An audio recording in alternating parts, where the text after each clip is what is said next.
जाता है जिसका नाम है लैग। और यहाँ पर ह्यूमंस और डेमी ह्यूमंस के बीच में एक काफी खतरनाक फाइट चल रही होती है। और यहीं पर हम किंग को भी देखते हैं जो कि दूर से खड़े हुए इस पूरी फाइट को देख रहे होते हैं। और इस तरफ हम काय को देखते हैं जो कि अपने साथी मानसू के साथ इस डेमी ह्यूमन से फाइट करने के बारे में सोच रहा होता है, लेकिन वो दोनों इसके सामने टिक नहीं पाते क्योंकि ये सारे के सारे डेमी ह्यूमंस काफी ज्यादा स्ट्रॉन्ग होते हैं। और अगले पल हम ये देखते हैं कि एक डेमी ह्यूमन काय को जान से मारने वाला होता है, लेकिन तभी अचानक से यहाँ पर एक बंदा आ जाता है जो कि इस डेमी ह्यूमन को एक ही झटके में खत्म कर देता है। और ये बंदा इस विलेज का गार्डियन है जिसे लैंड गॉड की ब्लेसिंग्स मिली हुई है, यानी कि ये इंसान काफी ज्यादा स्ट्रॉन्ग है। जिसके बाद ये अपने डिवाइन क्रेस्ट को एक्टिवेट करके सारे के सारे डेमी ह्यूमंस को मारना शुरू कर देता है। और ये सारे लोग उसे देखकर काफी शॉक्ड हो रहे होते हैं। और अगले पल यहाँ पर इन डेमी ह्यूमंस का सरदार भी आ जाता है जिसके पास भी डिवाइन क्रेस्ट है। और जब वो ओला के ऊपर अटैक करने के लिए आगे आता है तो ओला उसे एक ही स्ट्राइक में खत्म कर देता है। ये देखकर सारे लोग काफी खुश हो जाते हैं और बाकी के बचे हुए डेमी ह्यूमंस यहाँ से चले जाते हैं। जिसके बाद एक बंदा एक गोरिल्ला की बॉडी में से कुछ लिक्विड को बाहर निकाल कर लाता है जो कि एक तरह का डिवाइन लिक्विड होता है। और जैसे ही ओला इसे पीता है तो उसकी बॉडी ग्लो करने लग जाती है। और फिर हमें इस लिक्विड के बारे में बताया जाता है कि इसे पीने से एक इंसान की स्ट्रेंथ और पावर्स पहले से ज्यादा बूस्ट हो जाती है। ओला इन सारे वॉरियर्स में सबसे ज्यादा स्ट्रॉन्ग है तो उसे ये लिक्विड पीने को भी सबसे ज्यादा मिलता है और बाकी के वॉरियर्स को बस 1 या 2 बूंद। यहाँ पर हमारा काम पूरा हो चुका है तो अब इन सारी चीजों को लेकर विलेज में चलो। और फिर हमें रात का सीन दिखाया जाता है जहाँ पर हम एक और न्यू बंदे को देखते हैं जिसका नाम है वेजिन। और ये बंदा ओला का डैड है और इस पूरे के पूरे विलेज का चीफ भी। और वो इन सभी को काफी बधाई दे रहा होता है कि आज तुम सभी ने काफी अच्छा काम किया।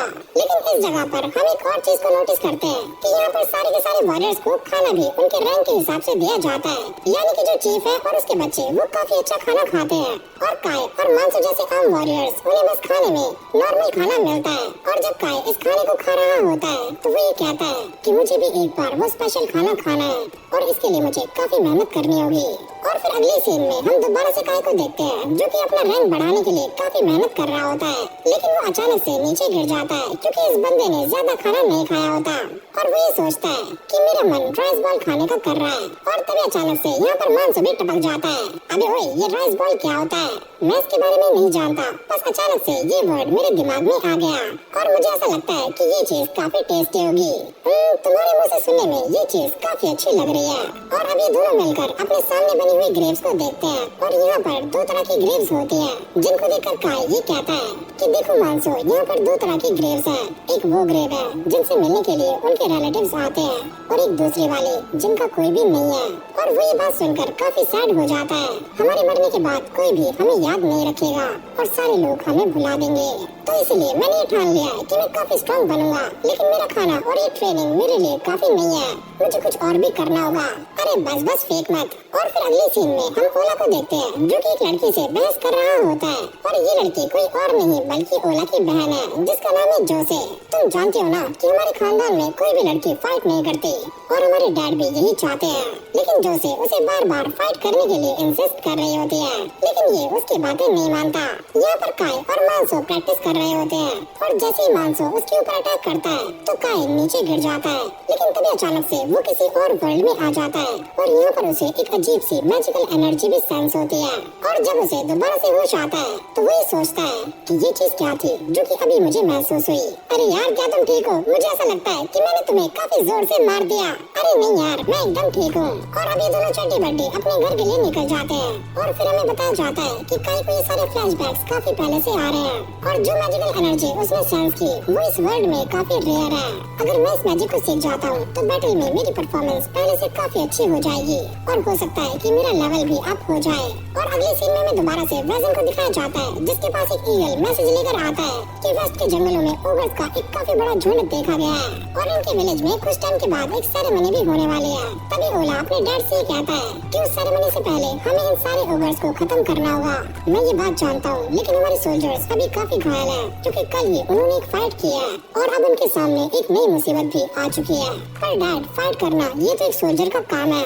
और फिर हम दोबारा से काय को देखते हैं जो कि अब भी फायर मैजिक के बारे में सोच रहा होता है और वो ना जाने क्या क्या फुसफुसा रहा होता है, जिसकी आवाज से मानसो भी उठ जाता है। हाँ भाई क्या बात है, तो अभी तक जा क्यों रहा है? और अभी दोनों ऐसे ही बातें करने लग जाते हैं, जहाँ पर मानसो काय को एक मॉन्क के बारे में बताता है जिसने अपने हाथ से फायर मैजिक का इस्तेमाल किया था। और ये सुनने के बाद काय काफी एक्साइटेड हो जाता है, पर मानसो उससे कहता है कि ये बस एक कहानी है जो कि मैंने अपने बचपन में सुनी थी और मुझे ऐसा नहीं लगता कि ऐसा कुछ भी होगा। अगली सुबह हम काय को देखते हैं जो कि अब भी मानसो की बातों को याद करता है और वो ये सोचता है क्या मुझे भी मैजिक कास्ट करने के बारे में सोचना चाहिए। और ये सोचते सोचते वो एक सुनसान जगह पर आ जाता है और अब वो अपनी स्पिरिचुअल एनर्जी का इस्तेमाल करके फायर को अवेकन करने की कोशिश करता है, पर ऐसा कुछ भी नहीं होता। ऐसी क्या चीज है जिससे कि मैं अपनी स्पिरिचुअल एनर्जी को अवेकन कर सकता हूँ? और तभी अचानक उसे अपने अंदर एक अजीब सी एनर्जी महसूस होती है और वो दोबारा से इस प्रैक्टिस में लग जाता है। लेकिन अब भी उससे कुछ भी नहीं होता। और इस तरफ ओगर्स ने काफी सारे सोल्जर्स को मौत की घाट उतार दिया होता है और फिर हमें लाइन विलेज के सोल्जर्स को भी दिखाया जाता है जो कि अपने सामने ओगर्स को नोटिस कर लेते हैं और अभी सारे ओगर्स उन पर अटैक करने के लिए आगे आ रहे होते हैं। और इस तरफ काय और मानसो भी अपनी टीम के साथ उन पर अटैक करने के लिए आगे बढ़ते हैं। और जब काय एक ओगर को ठिकाने लगाता है तो एक बंदा उड़ता हुआ उससे आकर टकराता है और इस बंदे को एक काफी खतरनाक ओगर ने यहाँ पर फेंका होता है। और जब ये ओगर काय को मारने के लिए आगे जाता है तो मानसो और उसकी टीम इस ओगर को ठिकाने लगा देती है। और इस तरफ हम ओला को देखते हैं जो कि अपने डिवाइन क्रिस्ट का इस्तेमाल करके सारे के सारे ओगर्स को बड़ी आराम से धूल चटा रहा होता है। और ये देखकर बाकी ओगर्स काफी डर जाते हैं और वो यहाँ से भागना शुरू कर देते हैं। और फिर हम काय को देखते हैं जिसके पैर में भी चोट लग जाती है। और तभी अचानक एक ओगर इन दोनों को नोटिस कर लेता है और इन दोनों की चलने की स्पीड काफी कम होती है। काय मानसो से कहता है कि तुम मुझे छोड़कर यहाँ से चले जाओ, तुम यहाँ से भाग सकते हो। लेकिन मानसो ऐसा करने से मना कर देता है, मैं तुम्हारे साथ हूँ। वो ओगर इनके काफी नजदीक आ जाता है। मानसो तुम यहाँ से चले जाओ, कम से कम हम दोनों में से कोई एक तो जिंदा बचेगा।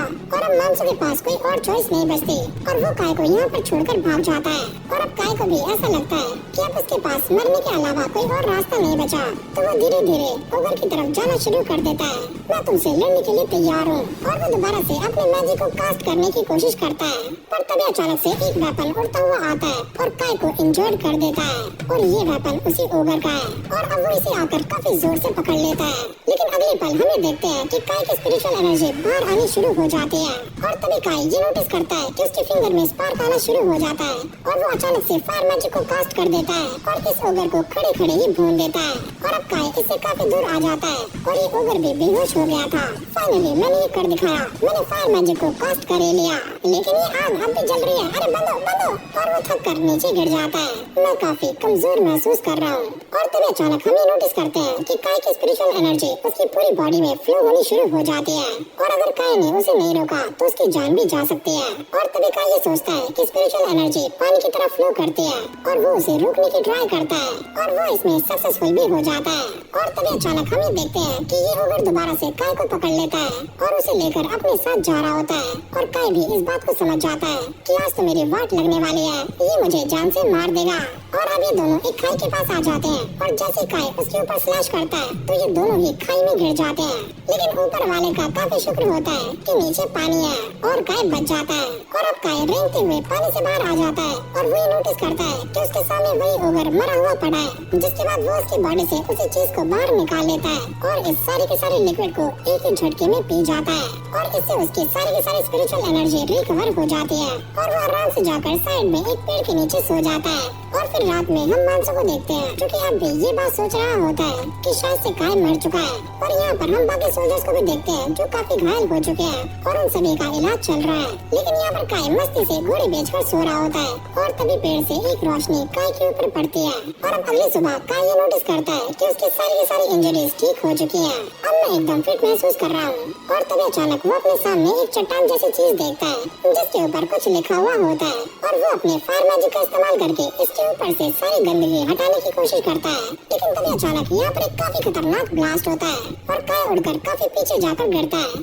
और वो ये देखकर काफी चौंक जाता है क्योंकि अचानक से उसकी मैजिकल पावर्स काफी स्ट्रॉन्ग हो चुकी हैं। और अगले पल उसके चेहरे पर भी डिवाइन क्रेस्ट मार्क आ जाता है, लेकिन अगले पल वो भी गायब हो जाता है। ये सारी बातें काय के सर के ऊपर से जा रही होती है कि आखिरकार उसके साथ क्या हो रहा है। और वो ये डिसाइड करता है कि वो दोबारा से विलेज जाएगा, जिसके लिए वो भागना शुरू करता है और साथ में क्लाइंबिंग भी। और जब उसका डिवाइन डिवाइन क्रेस्ट दोबारा से एक्टिवेट होता है तो वो अपने हाथ में रखे हुए पत्थर को बड़े आराम से तोड़ देता है और तभी अचानक से उसे एक आवाज आती है कि तुम यहाँ से चले जाओ। अबे ओए, कौन बोला बे? और जब काय अपनी न्यू पावर्स का इस्तेमाल करता है तो वो इस पहाड़ को बड़ी आराम से क्लाइम कर लेता है। लेकिन काय को अब ये सारी बात समझ नहीं आती कि उसकी ये पावर डिवाइन क्रेस्ट की है या फिर कुछ और, क्योंकि ऐसी पावर्स तो लैंड गॉड ऑफर करते हैं। और वो ये सोचता है क्या मैं आज तक किसी गॉड से मिला भी हूँ? लेकिन काय को ये सारी बातें पल्ले नहीं पड़ती और वो ये डिसाइड करता है कि जब तक मुझे इन सारी पावर्स के बारे में सही से पता नहीं लग जाता तो मैं इसके बारे में किसी को भी नहीं बताऊंगा। और इस तरफ विलेज में उसके चड्डी बड्डी दोस्त ने काय की ग्रेव बना दी होती है, लेकिन तभी काय उसके सामने आ जाता है और मानसो उसे देखकर काफी खुश होता है। और इस तरह से काय इस विलेज में सारा काम करना शुरू कर देता है। और जब वो खेत को जोत रहा होता है तो वो ये सारा काम काफी फुर्ती से करता है और सारे लोग ये देखकर काफी हैरान हो जाते हैं कि काय ये सारा काम बड़ी तेजी से कर रहा है। हाँ भाई छोटू, रुक जा, तूने पहले से काफी काम कर लिया है। और काय भी ये देखकर काफी शॉक्ड हो जाता है तो वो फटाक से पानी में अपना चेहरा देखता है, कहीं मेरा डिवाइन क्रेस्ट दोबारा से आ तो नहीं गया। लेकिन ऐसा कुछ भी नहीं होता और काय भी इस बात को समझ जाता है कि जब तक वो अपनी पूरी ताकत का इस्तेमाल नहीं करेगा तब तक उसका डिवाइन क्रेस्ट सामने नहीं आएगा। और अभी सारे पेड़ की ठंडी छांव में काय से बातचीत कर रहे होते हैं। हाँ भाई काय, तू इतना स्ट्रॉन्ग कैसे हुआ? अरे यार, मैं इनको क्या बताऊं, वैसे मैंने जिस ओगर को मारा था मैंने उसका गोल्ड स्टोन पी लिया, जिससे मेरी पावर्स पहले से काफी गुना बढ़ चुकी हैं। लेकिन अभी इन सारे बंदों को काय की बातें हजम नहीं होती और तभी काय उनसे कहता है, अरे यार मैं तुम्हें सारा कुछ बताता हूँ। जब मैं विलेज की तरफ आ रहा था तो मुझे रास्ते में 10 ओगर्स मिले और मैंने उन 10 ओगर्स का ही गोल्ड स्टोन पी लिया, जिससे मेरी पावर्स पहले से काफी गुना बढ़ चुकी हैं। अरे वाह काय, कांग्रेचुलेशंस। और फिर यही पास में हम एक लड़की को देखते हैं जिसका नाम है एल्सा और वो काय को काफी गौर से देख रही होती है और उसकी सहेलियां कहती हैं, क्या तुम इससे प्यार व्यार करती हो? और वो काफी घबरा कर यहाँ से भाग जाती है। और फिर अगले सीन में हमें दोबारा से जोशी को दिखाया जाता है जो कि इस बंदे के पास आकर उससे पूछती है कि सारी तैयारियां हो चुकी हैं। और वो ये कहता है, हाँ मैंने सारी तैयारियां कर ली हैं, आप इन्हें चेक कर सकते हो। और फिर हम दोबारा से काय को देखते हैं जो कि अपनी मैजिकल पावर्स की प्रैक्टिस कर रहा होता है और वो ये देखकर काफी हैरान हो जाता है कि उसकी मैजिकल पावर्स पहले से भी काफी स्ट्रॉन्ग हो चुकी हैं। लेकिन जोशी भी ये सारा कुछ देख लेती है और अब वो काय के पास आकर उससे पूछती है कि तुम ये सब क्या कर रहे थे? और काय को समझ नहीं आता कि वो इसके सामने क्या जवाब दे और वो इसके सामने अपनी सारी की सारी पोल पट्टी खोल देता है और वो ये कहता है कि मैं जिस मैजिक का इस्तेमाल कर रहा था वो मेरी फायर एबिलिटी है। लेकिन जोशी ये सारी बातें सुनने के बाद कुछ ज्यादा हैरान नहीं होती क्योंकि वो ऐसे ही सिमिलर एबिलिटी के बारे में पहले से ही जानती है और साथ ही में वो ये बताती है कि एलिट लोगों के पास कुछ ऐसी पावर्स होती हैं और यहाँ तक कि कुछ मॉन्क्स भी हार्ड ट्रेनिंग करके इस पावर को अचीव कर सकते हैं। और काय भी ये सारी बातें बड़ी गौर से सुन रहा होता है। लेकिन जोशी इस बात को देखकर काफी हैरान हो जाती है कि काय ने इतनी सारी स्पिरिचुअल एनर्जी का इस्तेमाल किया है लेकिन अब भी वो काफी ठीक ठाक है। लेकिन तभी अचानक से उसे काय के बारे में चल रहे सारे के सारे रूमर्स याद आते हैं कि काय ने काफी सारे गोल्ड स्टोन्स को पी लिया है जिससे उसकी स्पिरिचुअल पावर्स पहले से काफी गुना इंक्रीज हो चुकी हैं। और काय भी ये सोचता है कि वो इसके बारे में इतना कुछ कैसे जानती है और वो ये कहती है, क्या तुम मेरे साथ ट्रेनिंग कर सकते हो? और अगले सीन में दोनों ट्रेनिंग कर रहे होते हैं और काय को इसके साथ ट्रेनिंग करने में थोड़ी सी दिक्कतें आ रही होती हैं क्योंकि जोशी कोई आम लड़की नहीं है, वो भी एक गार्डियन बियरर है। और काय भी इस बात को जानता है कि वो इसके सामने अपनी डिवाइन क्रेस्ट की पावर को एक्टिवेट नहीं कर सकता क्योंकि इससे काफी दिक्कतें हो सकती हैं। तो वो अपने आप को काफी लिमिट में रखकर इससे फाइट कर रहा होता है। जोशी भी उससे फाइट करते करते अपनी डिवाइन क्रेस्ट को एक्टिवेट कर रही होती है और ऐसे ही ये ट्रेनिंग चलती रहती है। और अगले सीन में हम ये देखते हैं कि काय इस बात को देखकर काफी शॉक्ड हो जाता है कि उसने अपने डिवाइन क्रेस्ट को बिना एक्टिवेट किए इस ट्रेनिंग को पूरा कर लिया है। मैं ये समझ चुका हूँ कि मेरे पास जो पावर्स है वो बाकी सबसे काफी अलग है। अगर मैं अपनी पावर्स का सही तरीके से इस्तेमाल करूँ तो मेरे सामने जोशी जैसे भी गार्डियन बियरर कुछ भी नहीं है। अरे काय, तुम कहाँ पर रह गए? मेरे लिए पानी लेकर आओ। और अब काय उसके पास पानी लेकर आ जाता है और वो उससे डरते हुए ये पूछता है, क्या सारे के सारे गार्डियन बियरर की पावर्स एक जैसी नहीं होती? क्या वो अलग अलग होते हैं? और अब जोशी उसे ये बताती है कि मेरे बड़े भाई और मेरे फादर मुझसे काफी ज्यादा स्ट्रॉन्ग है और गार्डियन बियरर्स की पावर्स उनके लैंड गॉड पर डिपेंड करती है और मैं उन सभी में काफी वीक हूँ। और साथ ही में वो ये कहती है कि गार्डियन बियरर को स्ट्रॉन्ग बनने के लिए टाइम टू टाइम ट्रेनिंग करनी पड़ती है और मैं इन सारी ट्रेनिंग्स में काफी कमजोर हूँ। और जब काय ये सारी बातें सुनता है तो वो जोशी की तारीफें करना शुरू कर देता है। अरे नहीं, ऐसा नहीं है, आप तो काफी स्ट्रॉन्ग हो। इसका मतलब तुम ये कहना चाहते हो कि औरतों को स्ट्रॉन्ग बनने की जरूरत नहीं है।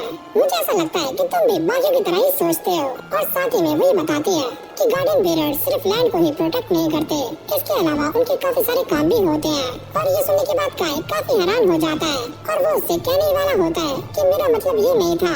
और तभी अचानक से यहाँ पर एक बेल रिंग हो जाती है और जोसी ये कहती है कि अब मुझे यहाँ से जाना होगा।